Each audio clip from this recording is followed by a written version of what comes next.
Step 3. Dismantle the patriarchy.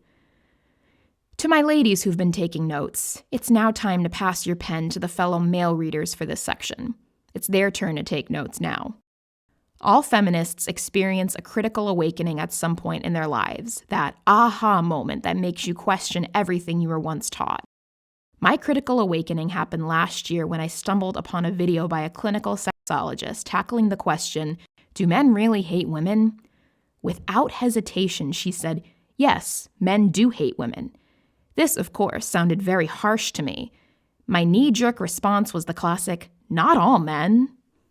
But if you check your biases and dig a little deeper, it's easy to see that it is all men. Whoa, drop your weapons, it's okay. It is all men, because we live in a patriarchal society created by men for men. It is all men, because if 1 in 100 men are bad and the 99 good ones stand there and do nothing, they're just as much to blame.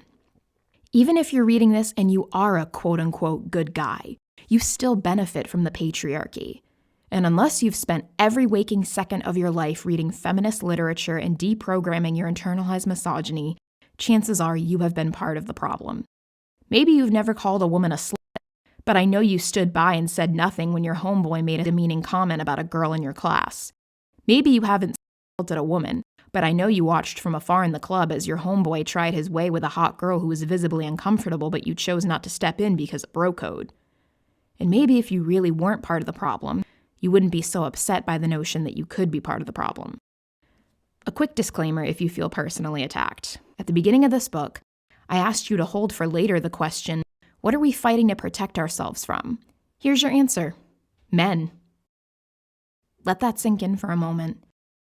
At the time that I write this section, there is a trend going around on TikTok where millions of women all over the world are saying that they would feel safer being trapped in the woods with a bear than with a stranger who's a man.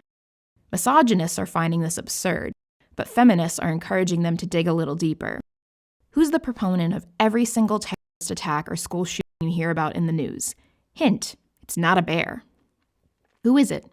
Men. Who's the perpetrator of 99% of reported cases of rape to date? Men.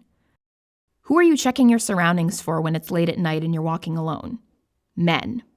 If you're a man upset by these statistics of the patriarchal society that we live in, let me remind you who set this system up. Men. But guess what? You don't have to be part of the problem. You can be part of the solution. You hold the power to dismantle the abhorrent system of oppression that is the patriarchy. It begins with the recognition that the patriarchy is harming everyone, including men. Yes, as a man, you benefit from the patriarchy. But after everything you've read, it should be crystal clear that this system does more harm than good to all parties involved. Here are some steps you can take to eliminate the ripple effects of the patriarchy from your life.